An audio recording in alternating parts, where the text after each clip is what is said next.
Good morning, ladies and gentlemen. Welcome to my new video.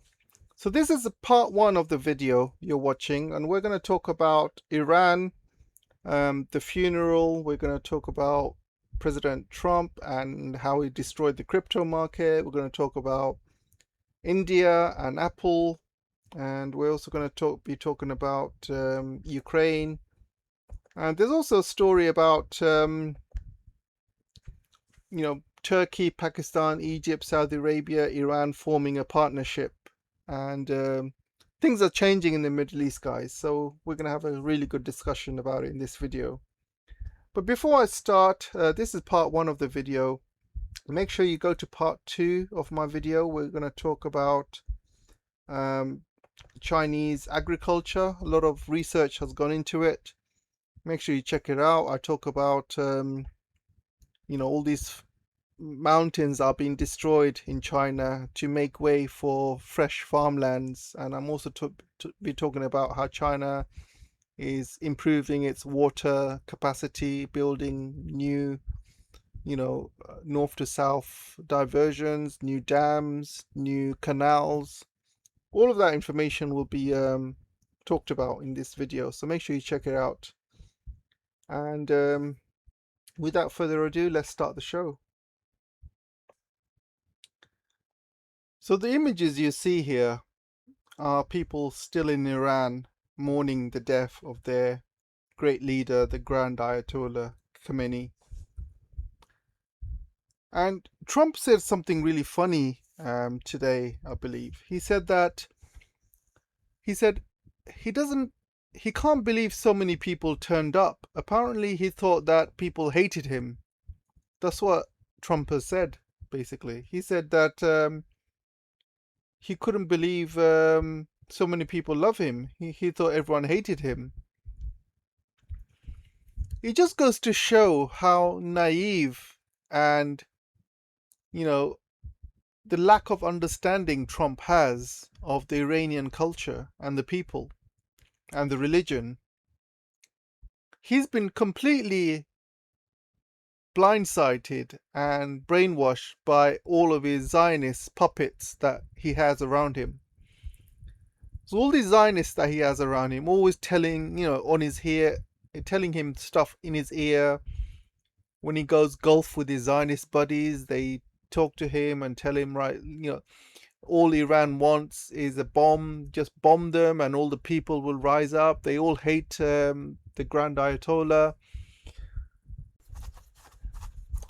So that's what you get, guys, when you surround yourself with these die-hard Zs and also die-hard Js as well. Let's not forget them.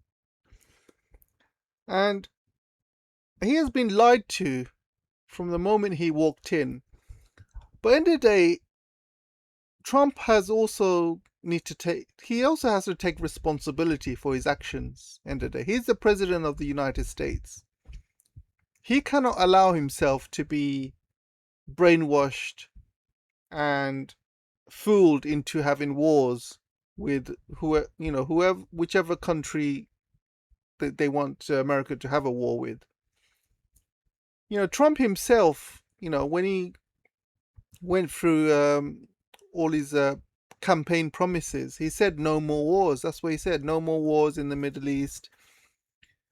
And back then he was like proper anti-war. Back in the Iraq war, he said, oh, we shouldn't do any more Middle Eastern wars. The Iraq war was a mistake and stuff. But what does he do when he comes into power? He starts blowing up all of the Middle East. All of it. It's all his fault, guys. All these attacks on Iran, Kuwait, UAE, Saudi, Bahrain, all of it is his fault. None of that would have happened if he didn't attack Iran first. So yeah, he said he was surprised that, so many people turned up and stuff. But end of the day, what has he done in Iraq? He's basically brought people together, right? The Iranians have basically they've basically come together as a nation and as people. They stood behind their governments, they stood behind the country, and he has literally strengthened the country, and this could be like a springboard for Iran to become a superpower in the region, and I really hope they do. And it looks like they will as well, because this kind of pride and this kind of coming together of all the people, it really brings together lots of innovation. People are happy, people are proud of their country, and they want to contribute, so they work harder, and they want to make great things of the country, and all of these people are coming together to kind of propel Iran into a superpower status. Similar things happened in China as well. Back then China was poor, and then they fought in the Korean War with sticks and stones, literally sticks and stones against the American army and also the UN army as well, who are at the time technologically advanced. They had all the best weapons, they had air power, ship power, they had everything. And also, don't forget, America was a nuclear power as well, so China was taking a huge risk fighting the Americans. And I remember back in the day, I believe it was General MacArthur, he was literally, threatening to drop loads of nukes all over China. So thank God he didn't, and he was forced to stand down. But anyway, China was literally fighting with sticks and stones, guys, and the Soviets were limited in their help because they didn't want to have an open war with America or the West. So the Soviets were very limited in their help and providing weapons and help to China and North Korea at the time. However, that win against United States and the UN, it really helped propel China to the next level. China had huge amounts of confidence from that war, and they did win the war, guys. I mean, they did win the war. You just have to look at the end result. The end result is United States and the UN did not take over all of Korea because they could have, but they ended up with half of Korea, which is a loss to them because they wanted to go all the way to the Chinese border, take over all of Korea. That's what they wanted, and they couldn't do that. They also wanted all of Vietnam as well. They wanted all of it, and and in Vietnam they didn't even get half of Vietnam because they wanted to split Vietnam into two, but even that didn't happen. So they lost completely Vietnam. So again, China used the Vietnam War as a springboard for national, pride and prestige. Really pushed China to go to the next level, because when you beat a superpower like America, it really pushes the country to do better, and everyone's, feeling amazing. They fought the superpower, they've kept their sovereignty, really pushes the country hard to be even better. It gives them a lot of confidence, and confidence is a great thing. And I can see Iran becoming, bigger and better, a real force to be reckoned with in the Middle East. And I think United States has learned a huge lesson, um, and they have unwittingly, awoken a tiger, I believe, or a lion, because the national symbol of Iran is a lion. There are stories coming out that already the Middle East is going to be changing, especially the GCC.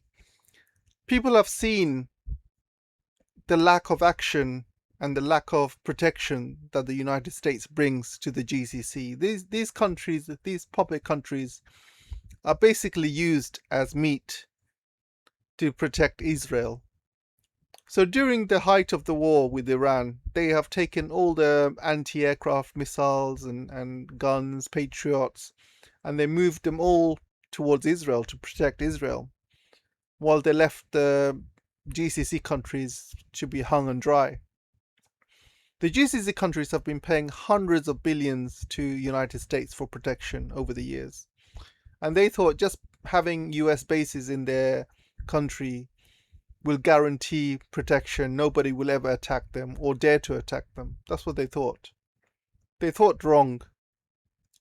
With America's huge military budget of, going up to 1.5 trillion maybe by next year, they couldn't even beat Iran, who has got a military budget less than 1% of United States. And they have been under heavy sanctions for over 50 years. So America, with its huge military budget, with its huge amounts of allies, huge bases all around the world, 800 bases apparently, all of that power still could not take down Iran. Iran is the only barrier stopping Israel from doing its Greater Israel project. If it wasn't for Iran, or if Iran had fallen, you would guarantee Israel would start attacking all of its neighbors and taking the Greater Israel project. You can guarantee it 100%. Because if Iran had fallen, you would probably see Hezbollah fall as well, because Hezbollah would not be able to get the weapons from Iran and would not get the military support, money from Iran. So Hezbollah would be falling next. Then probably Yemen will start falling. So each of these countries will start falling like a domino, one by one. And Israel would have pretty much taken all of Middle East. They would have taken up all the oil fields, and they would have taken the Greater Israel project. And in the meantime, they would have G-sided, Arabs left, right, and center. And nobody would have been able to stop them. The West would not stop them. The Europeans and Americans would just cheer them on, keep giving the Israel weapons, as they always do. So nobody would have stopped them. Iran is the only country that's actually stopping Israel. It's stopping Israel from achieving its genocidal intents throughout the Middle East. So what's happening now? There's stories coming out that Turkey, Pakistan, Egypt, Saudi Arabia are forming a brand new alliance with Iran. There's going to be some sort of, local NATO alliance with these countries. And also to be backed by China and Russia. So China and Russia would provide all the weapons. They would provide all the satellite navigation instructions, technology transfers. I don't want to say too much because nothing's been agreed yet, and there's no, official statement from anyone. But within the next 10 years, you will see all of the Middle Eastern change, all of it. Because the people are not going to stand for it anymore in the Middle East. They have seen their puppets, leaders, basically simp for Israel and the United States. And these youngsters growing up, on social media, watching a live G-side on social media, these youngsters in these Middle Eastern countries are going to be extremely angry. And they're going to grow up and they're going to become men and women. And they're not going to stand for it. They're not going to stand for their leaders to be absolute puppets and simps for Israel. So they will push for an overthrow one way or another. And the GCC countries, they know that. All these Arab, puppets, they know that. They know what's coming. So this is why I think they want to change. They want to start having an alliance with Iran. And you've seen Saudi Arabians, they were not even invited to Iran for the funeral, but they still turned up. And you got to give them credit for turning up, because a lot of them didn't. They did not have the balls to turn up, like UAE and Bahrain, and other countries, Kuwait. So the fact that Saudi Arabia have turned up, it shows that they want they want good relations with Iran. So this is good news for the region. It's bad news for United States and bad news for Israeli dreams of Greater Israel. And very, very bad news, in fact. And it could be even worse, guys. The worst thing is Iran could fully monetize the Strait of Hormuz. At the moment, I'm not sure what's happening. There's talk about a 60-day pause. I don't know if they're letting ships through for free or if they're charging. The news is quite conflicted, so I'm not sure what's happening. But either way, Iran will charge fees on the Strait. I think they might be doing a pause at the moment just to see if the Americans are willing to unfreeze their assets and give that 300 billion they promised. If they don't deliver, I believe Iran will start charging full fees. I think they might have paused the fees now, just waiting for that money to be delivered. I doubt if it will be delivered, to be honest. But yeah, things are changing, guys. Tide is turning. Let's move on to the next story. So Kiev has been absolutely being pummeled for the second night in a row.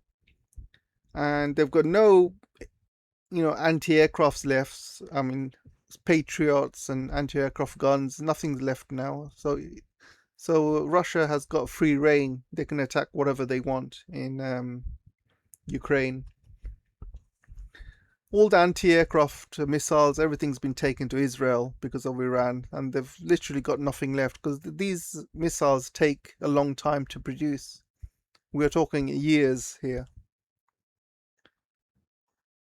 So we'll see. I think the Ukrainian army is close to collapse. I don't think they will last much longer this year, to be honest. I think it's becoming more and more expensive to maintain this government, maintain the country. They're not making any money. All the money is, going to the military, and also a lot of money is being stolen as well from the country. A lot of corruption. If you guys want to see what will happen to Ukraine in the future, make sure you check out my other video. I believe I made this video. This one, Ukraine's last line of defense in Donbass. This is on my new channel. The link is on my description, so make sure you go and check that out if you want to see or hear about the latest on Ukraine. So let's move on. So Trump seems to be pardoning all the people that have been jailed for fraud, money laundering, crypto fraud. He's only pardoning the rich ones. And what's happening is these rich guys who are in jail, I'm pretty sure they're doing some sort of deal where they give money to the US government in return for a pardon. For example, this guy has been pardoned for doing fraud on his investors. And he gets to keep the 21.7 million that he defrauded his investors for. However, I'm sure they would have done a deal behind the scenes saying that, okay, look, we will pardon you, but we will let you keep most of that money, but you got to give us half. And I'm sure he would have agreed to it. And that's what they're doing. That's how they're making money now. They are just basically pardoning these fraudsters and criminals. They are being very desperate these days. So talking about fraudsters and criminals, Trump has single-handedly, guys, destroyed the crypto market. Single-handedly. Because those of you who are in the crypto market will remember, before he came into power in the second term, crypto market was doing all-time highs. You had Bitcoin going up to 120k.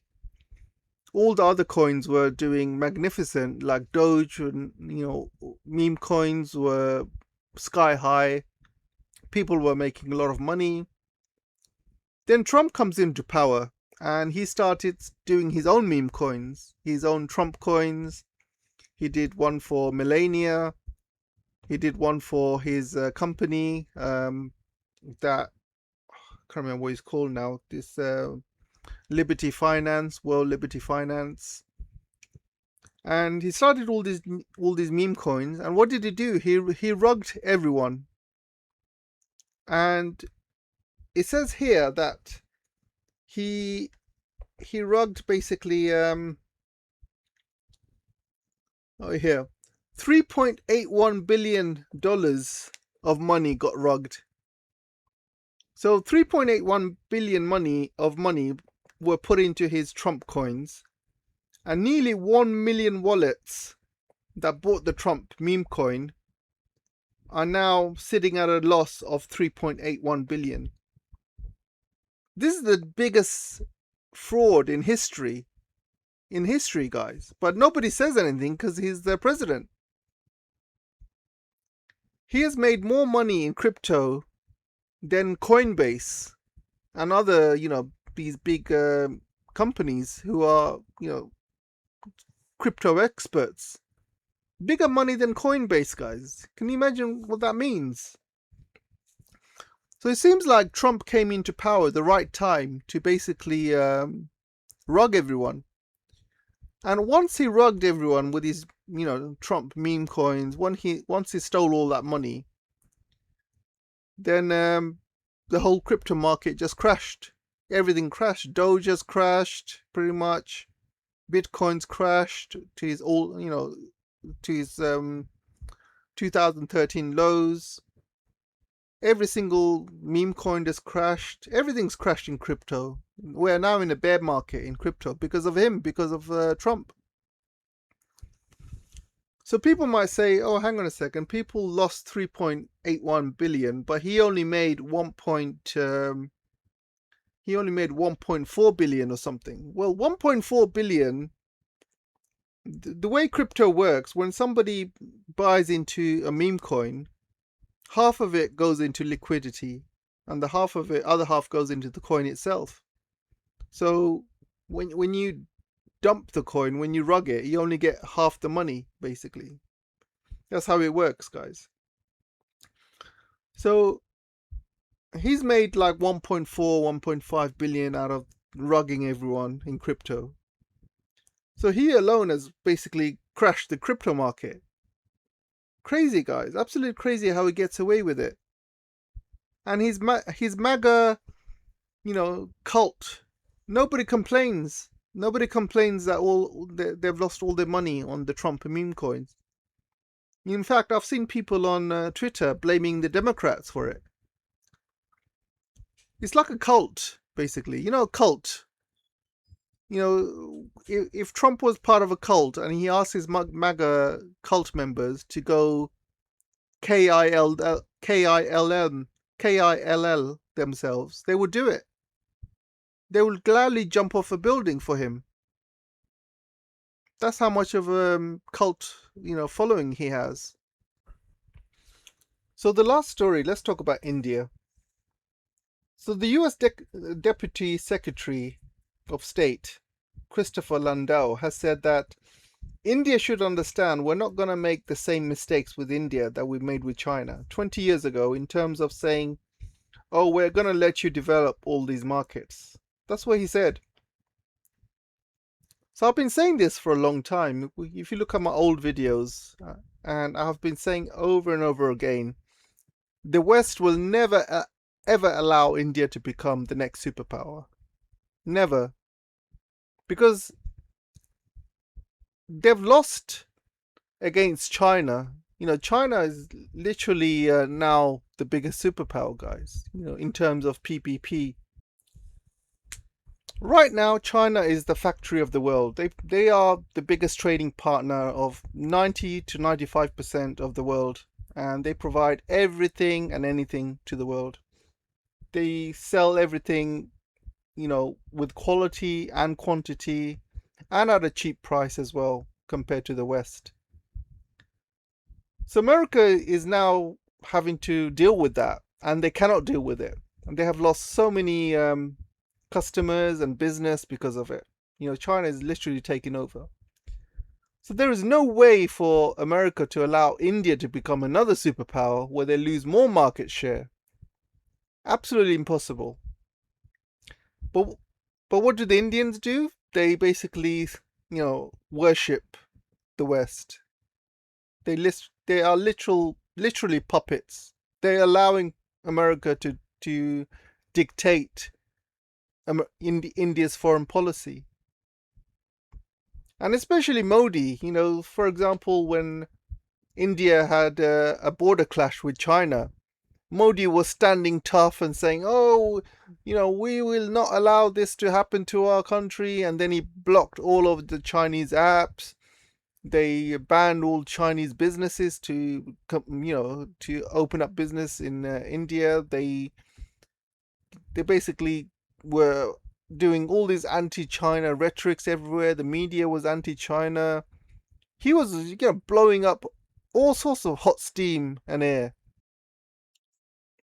But when Americans blow up Indians on a boat in the Hormuz Strait, silence, complete silence from India, complete silence from Modi.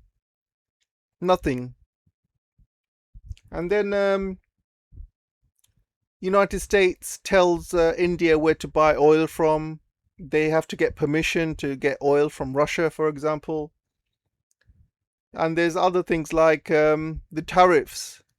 India got the highest tariffs in the world for being loyal puppets. That's how they get rewarded. Unbelievable, guys, unbelievable.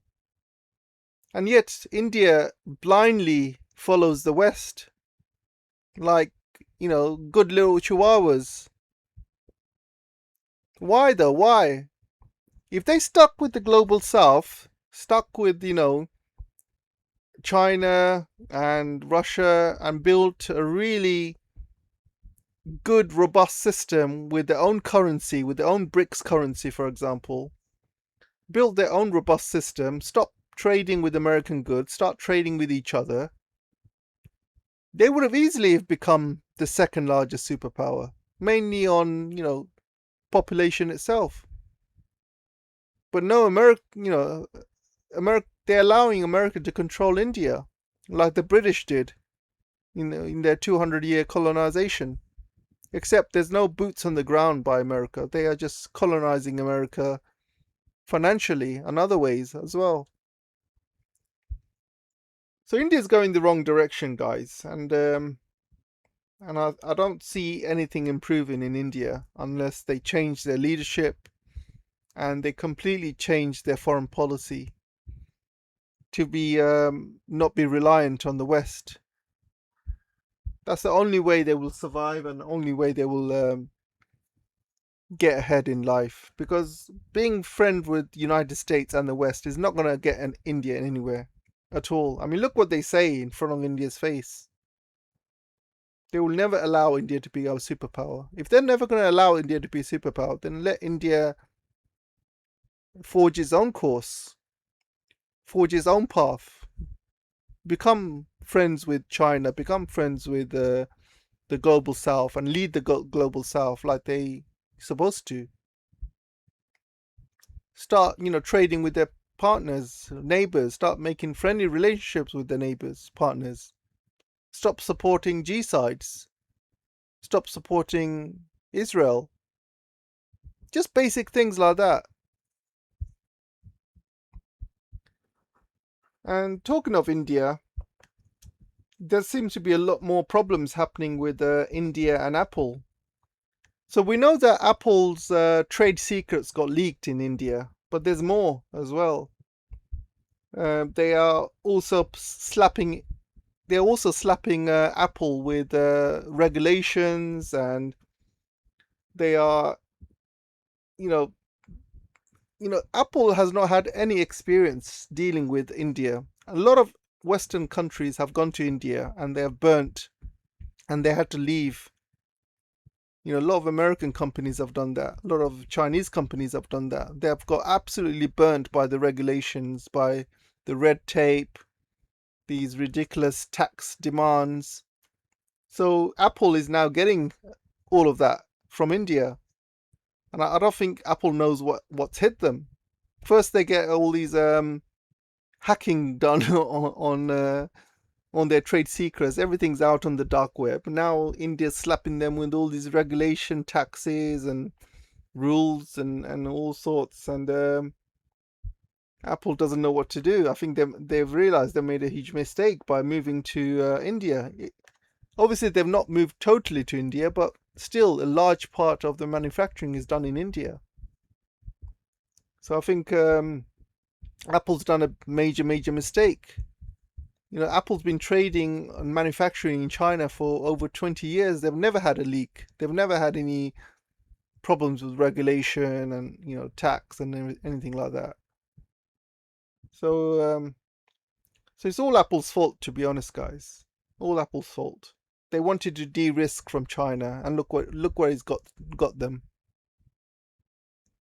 It's probably going to destroy their company, to be honest, because if all their trade secrets are out on the dark web, other companies can replicate Apple phones now, and there'll be a lot more like fake Apple phones on the market.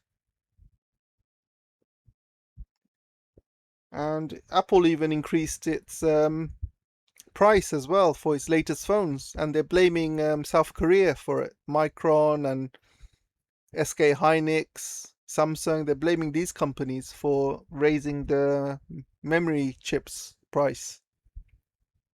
I think Apple's finished, guys. And now with the new phone, they've got Israeli parts in it. Nobody's going to buy that, you know, spyware. Nobody is going to buy it, especially when Israeli parts went into pages, and these pages got blown up in Lebanon. So you could potentially be walking around with an explosive device. Israel can blow up any moment.